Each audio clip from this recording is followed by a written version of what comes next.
السلام عليكم ورحمة الله وبركاته. أنا محمد جودة، وإن شاء الله النهاردة هنعمل أنبوكس لإلجو مارس 5 ألترا لانسر لاب.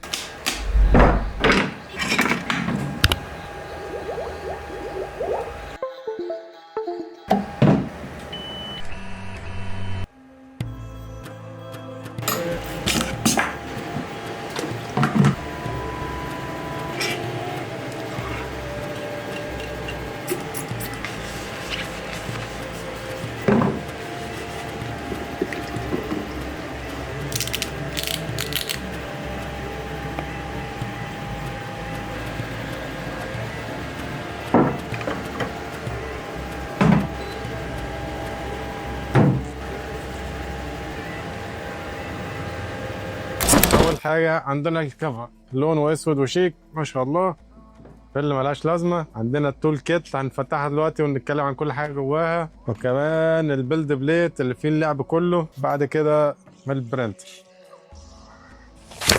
أول حاجة عندنا الكابل الباور، عندنا ريزن تري دي بتركب هنا عشان خاطر وانا بشيل البليت من المكنه ما نقطش ريزن على المكنه خالص. فايا كان الريزن اللي هينزل يا هينزل جوه التانك يا هينزل هنا، فالدنيا تبقى معايا تمام. يعني نخش على التول كيت، هنلاقي معانا شويه فلاتر بتصفي بيها الريزن اللي بيبقى في التانك بعد كل عمليه طباعه، عشان تضمن ان مفيش اي شوائب موجوده جوه الحوض. عندنا الادابتور، وده هنحافظ عليه عشان صعب تلاقيه هنا في مصر. لو دورت عليه يعني هيبقى صعب شويه ومش هيبقى زي ده، وبرضه هيبقى غالي، فنخلي بالنا ونحافظ عليه. فايدة ده ايه اصلا؟ هو بيحافظ على الكهرباء بتاع المكنه كلها، فاي كهرباء جايه زياده هي مش هتعدي على البرينتر على طول، هتيجي هنا في الاول. فهنحافظ على البورده او الشاشه او كل الالكتريكال كومبوننت اللي جوه المكنه. هنلاقي معانا شوية جلافزات، هنلاقي معانا الكاميرا كي نستخدمهم، وهنلاقي الفلاشة اللي ممكن نستغنى عنها طبعا لما نستخدم الانتنة. طبعا تبعت الحاجة بالواي فاي والدنيا تبقى اسلس من ان انا استخدم فلاشة واروح لحد المكنة، وممكن دي في مكان ودي في مكان، فالدنيا تبقى احسن بالنسبة لي بكتير جدا يعني. واخيرا وليس اخيرا هيبقى معانا لايسنس شيتو بوكس برو لمدة سنة. واخر حاجه جوه البوكس وهي السكرابر اللي فيهم لعب كتير. امتى استخدم الميتال وامتى استخدم البلاستيك، استخدم دي مع ايه واستخدم دي مع ايه. الموضوع هيكون بسيط. انا لو هتعامل مع البيلد بليت فمعدن مع معدن مش هيحصل اي مشاكل. محتاج اشيل البارت من على البيلد بليت فهستخدم السكرابر المعدن. دي لو جرحت البليت مش هتفرق معايا في حاجه، بالعكس ده بتزود الخشانه اللي موجوده هنا فتخلي البارتات تمسك اكتر هنا. طيب لو امتى هتعامل بالسكرابر البلاستيك؟ دي هتعامل معاها مع التانك، لان هنا الفيب شيت طبعا هو حساس جدا، وفي كمان سكرابر غير دي بيبقى الوش بتاعها هنا سيليكون وطري جدا، فما يأثرش على الفيب شيت. بحرك الريزن او بشوف اي حاجه انا عايز اعملها يعني. فدي بنتعامل مع التانك، المعدن بنتعامل مع ده. لا دي ما نقربهاش هنا عشان ما تبوظلناش التانك، ودي ما نقربهاش هنا عشان ما تبوظش السكرابر نفسها. نيجي للبيلد بليت. اول ميزه موجوده عندنا ان الشكل هنا مش عدل، فجاي في زاويه، فبالتالي هيوفر معانا ريزن شويه ويخلي الريزن يتصفى من عليه بسهوله. تاني حاجه معانا وهي مكان التثبيت، مجرد ما بتركب وبتقفل عليك كده الموضوع انتهى. مش محتاج ان انا اقعد اضيع وقت في ان انا افك بكره واركبها تاني عشان خاطر اسحب البيلد بليت والبقرة تقع مني في الحوض، تيجي على ريزن تكسر لي الشاشة.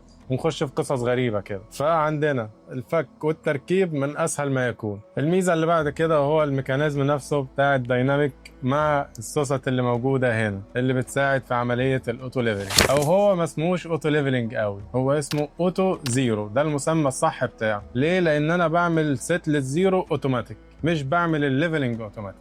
الحاجة اللي بعد كده التكتشر اللي موجود على البليت نفسه اللي بيساعد ان البارت يلزق بشكل قوي هنا، اللي كل ما بيضعف طبعا بتضطر تجرح البليت عشان يلزق اكتر. ده غير الشكل ده ان هو هيبقى على الموديل بتاعك من تحت فيدينا شكل جمالي كويس يعني. نخش على اللي بعد كده وهو الكفر اللي جاي بشكل شيك جدا. واهم ميزة موجودة فيه وهي الفتحة اللي موجودة في الظهر هنا اللي بتساعدني ان انا ممكن اركب فلتر او ان انا اركب هيتر من غير ما ان انا احفر او اعمل اي حاجة يدوي. طيب ايه فايدة الهيتر اللي انا ممكن اعمله هنا؟ طبعا حاجة زي الهيتر دي هتفرح جدا دكاترة الاسنان عشان خاطر اللي عايز يطبع بيرمننت ريزن. طبعا الفايدة التانية بتاع الهيتر هي مش مجرد ان انا عشان اطبع بيرمننت ريزن فانا محتاج ان انا اسخنه بدرجة حرارة عالية شوية عن الريزن العادي، لا هو عشان انت الطبيعي بتاعك لما بتيجي تطبع الريزن لازم درجة الحرارة بتاعته تبقى في رينج من 20 ل 25 عشان تطبعه كويس يعني. لكن هم دكاترة الاسنان بيحتاج درجات حرارة اعلى من كده عشان الريزن نفسه الفيسكوستي بتاعته تقل ويبقى سايح شوية، ما يبقاش مجمد عشان يقدر يطبعه بسهولة. نيجي بقى لبطل الفيديو ده وهي البرينتر نفسها. اول حاجه هنلاحظها في شكل البرينتر وهي ان الشاشه بقت فيرتيكال مش هوريزونتال زي الموديلات القديمه، وبتدي طبعا الوان اكتر وتفاصيل اكتر جواها. طبعا في ميزه اضافيه موجوده وهي ان البرينتر معموله من البي في سي. طبعا لو جينا نبص للبرينتر من الجنب فنلاحظ معانا وجود مكان الفلاشه وكابل الباور والانتنه بتاع الواي فاي وزرار الان والاوف، فالموضوع طبعا بيبقى اسهل من ان لو المكان بتاع السوكيتات دي موجود في الظهر. الليجو عامله تصميم شيك جدا عباره عن ميكس ما بين المعدن والبلاستيك، حتى الكفر كمان معمول بشكل محكم ان هو ما يسربش اي اشعه حواليه. طبعا في حاجه كنا نتمنى ان هي تكون موجوده في البرينتر وهي ان الكفر ما يطلعش معانا لفوق، لا ان هو يبقى بيلف زي الساترن مثلا، فده يسهل في عمليه التشغيل نفسها ان انا ايديا يبقى فيها جلوفز وعليها ريزن، فان انا اجي امسك الكفر نفسه واشيل واحط هتبقى رخمه شويه، لكن ان انا ارفعه مجرد بصباعين كده وانزله هيبقى بالنسبه لي اسهل بكتير يعني. بس ان شاء الله ممكن في الموديلات الجايه يكونوا عملوا حاجه زي كده. ده غير ان في ميزه كمان وهي الادفانسد هيت بروتكشن، ان لو درجه الحراره بتاعه البرينتر سواء هنا او جوه في البوكس وصلت لليميت معين او زادت هتفصل لوحدها. ده غير ان البرينتر معموله من ماتيريال قويه جدا لكن البرينتر تبان معانا ان هي خفيفه. نخش على محور زد هنلاحظ انه طالع على جايد واي واحد، وطبعا في المكان الصغير اللي زي كده ال7 انش او ال6 و6 انش مش بتحتاج ان اكتر من كده زي الساترن مثلا، بس عشان مساحتها كبيره فبتحتاج 2 جايد واي في محور زد. وطبعا كل برينترات الريزن زي ما احنا عارفين هي بتكون عباره عن محور واحد غير الاف دي ام اللي بيكون اكس واي زد، فهنا هو بيبقى محور واحد وهو زد. لو جينا نبص على البرينتر من تحت هنلاقي قطعه رابر عشان خاطر تظبط الارتفاعات بتاع البرينتر فما تبقاش بتلق معانا. ده غير الميزه الثانيه وهي ان البرينتر مش هيبقى سهل ان هي تتحرك من مكانها، فمهما حاولت تزقها كده او كده هيبقى صعب شويه، ودي ميزه قويه لا يستهان بيها بصراحه. طبعا الميزه اللي بعد كده وهي التانك، انه معمول من المعدن وليه اماكن تثبيت جاهزه، غير دي اماكن بيبات فيها التانك على طول في مكانه، فمستحيل ان هو يتربط غلط او ان هو يترحل من مكانه. ولو خدنا التانك نفسه وحطيناه على الترابيزه هتلاحظ ان هو الفيب شيت مش هيلمس الترابيزه، هيكون في مسافه ما بينه وما بين الترابيزه. لو جينا لنوع الفيب اللي راكب في التانك فهو ان فيب مش اي سي اف، وهنقول ليه بعدين. طبعا الميزه الاضافيه في تصميم التانك ده وهي ان ليه مكانين لتصفيه الريزن مش مكان واحد. نيجي نتكلم بقى عن الشاشه. بتكون الشاشه بتاعتنا مقاسها 7 انش بدقة 9K اللي بتوصل معانا تقدر تدينا اكيورسي لحد 18 مايكرون ولير هايت لحد 10 مايكرون، يعني تفاصيل دقيقة جدا حتى في اصغر المجسمات. ده غير طبعا سرعة البرينتر الرهيبة جدا اللي هتوصل معانا ل 15 سم في الساعة الواحدة، وده طبعا اسرع بكتير من اغلب الطبعات في الفئة دي اللي وصلنا للسرعة العالية دي، ومع ذلك قدرنا نحافظ على نفس الجودة. من اهم بقى الحاجات الجديدة اللي موجودة في البرينتر هي تقنية التنت تك، ودي التكنولوجيا الجديدة اللي موجودة في البرينتر. طب ايه الجديد في الميزة دي؟ ده مش بس ان محور زد هيبقى بيطلع بارتفاع اللاير اللي مطلوبة، لا ده انت كمان هيبقى عندك الحوض نفسه بينزل لتحت، وده طبعا خلانا نستغنى عن شوية حاجات كتيرة زي الليفت ديستانس والليفت سبيد وشوية حاجات كده، وبيشتغل ببساطة مع بداية عملية الطباعة. ممكن تقول لنفسك طب انا هستفاد ايه دلوقتي من الكلام ده؟ ده هيخلينا نقدر نستخدم السرعات العالية من غير ما نأثر على كواليتي البرنت. الميزة كمان ان انت لو نسيت اي حاجة لازقة في البليت هنا او في التانك، بس لازم تبقى حاجة طبعا صغيرة ما تبقاش حاجة كبيرة، فدي مش هتأثر على الشاشة عشان خاطر هي بتنزل لتحت. مش هيحصل اللي بيحصل قبل كده ان الحاجة ثابتة والتانية بتنزل عليها تروح مكسراها يعني. وطبعا إلجو عملت لنا يعتبر عين تالتة وهي ركبت لنا AI كاميرا في البرينتر، فلو حصل أي حاجة أثناء عملية الطباعة سواء بارت وقع في الحوض أو أي مشاكل تانية حصلت هتلاقي البرينتر عملت بوز وبعتت لك رسالة على طول. بس طبعا الحاجات دي احنا مش هنلاحظها غير بعد ما تطبع حوالي 5 سم اللي هو ارتفاع التانك عشان الكاميرا تبدأ تشوف، لأن هي تشوف من المستوى بتاعها بس. صحيح ده انت كمان ممكن تعمل تايم لابس بيها. ده غير ان انت ممكن ممكن تفتح لايف كمان وتشوف البرينتر وهي بتطبع مباشر، وتعرف كمان مين اخر واحد استخدم البرينتر، والدكاترة طبعا هتحب الكلام ده. وعشان نبقى عملنا كل حاجة، فالبرينتر كمان بتدعم الريزيوم، فلو الكهرباء قطعت مش هنخاف، هنرجع نكمل تاني. فهترجع تشغل المكنة تاني بقى وتعمل لها ريسيوم سواء كنت جنبها او مش جنبها عن طريق الواي فاي. هنيجي بقى لاخر حاجة في المكنة، شاشة التحكم.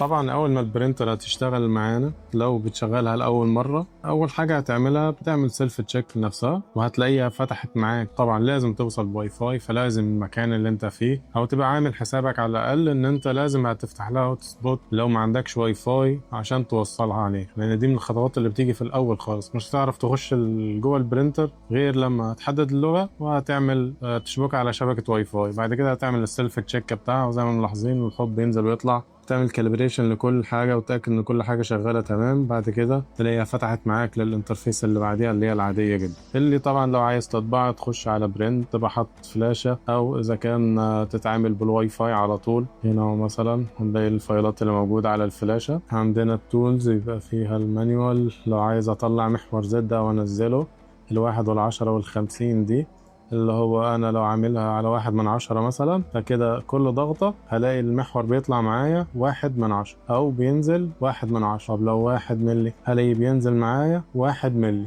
زي ما ملاحظين. طب 10 هينزل معايا 10 ملي، 50 نفس الكلام. هنا الهوم ده هيرجع للهوم بوزيشن بتاعه او زي ما شايفين كده. وسكرين اكسبوجر دي اللي بنعرف بيها الشاشة بايظة ولا مش بايظة، جزء شغالة كلها ولا مش كلها. فهنا تختار الشكل، هتلاقي ظاهر معانا على الشاشة نفس الشكل ده، فده معناها لو عايز اتأكد ان الشاشة بتاعتي سليمة وكل حاجة فيها تمام. وده الوقت اللي هتعمل بيه هتفضل منورة بالشكل ده بالاسم مثلا زي اللوجو او التكست او الجريد. في عندنا بعد كده تانك كليننج، ده عبارة عن ايه؟ ان الشاشة كلها بتنور. دي بنعملها امتى؟ لو عندي شاكك ان في ترسبات كتير من الريزن في التانك من تحت، فبدل ما اقعد اصفيه كله واعمل، فبروح اعمل تانك كليننج، بيعمل لي طبقة كاملة في الحوض من تحت وبشيلها مرة واحدة. وعندي الديفايس انفو، دي التفاصيل بتاع البرينتر، الاي بي بتاعها، اسم البرينتر لو عايز اسميها اسم معين عشان خاطر يظهر معايا على اللاب لو بشتغل بالواي فاي وكده، فبقى عارف انا لو مشابك كذا برينتر فبقى مسمي دي مثلا مارس 1 مارس 2 مارس 3. طبعا وهنا طبعا دي عندي درجة الحرارة بتاعة البرينتر أو المحيط حواليها يعني. منها طبعا زي ما قلنا في أول الأنبوكس إن البرينتر لو درجة حرارها زادت بتفصل لوحديها، فده المؤشر بتاعنا. طبعا في حاجة كمان في البرينتر وهي موضوع السبيد، إن عندنا هي شغالة بكذا سرعة مش سرعة واحدة. فهي البرنت مود، عندك ستاندرد مود، في هاي سبيد مود. كمان فيها حاجة مهمة وهي ان انت تقدر تزود الاكسبوجر تايم اثناء التشغيل نفسه، مش محتاج ان انا ارجع للفايل نفسه واعدل فيه وبعد كده ارجع اشغله على البرنت. وحاجة كده شيك زيادة، فيها سكرين سيفر عشان الطباعة، فلو مش بتستخدم الشاشة هتلاقيها ضلمت لوحدها. طبعا لو عايز اطمن على البارت في وسط الطباعة اذا كان لازق او لا، لان انا طبعا مش بشوف حاجة، التانك بيفضل جوه الحوض لحد ما بيطبع حوالي 5 سنتي لولا ان انت بتبدأ تشوف حاجة. فاول حاجة بنعملها واحنا بنطبع بعد اول 10 لاير مثلا بندوس بوز، بتلاقي التانك طلع لوحدي.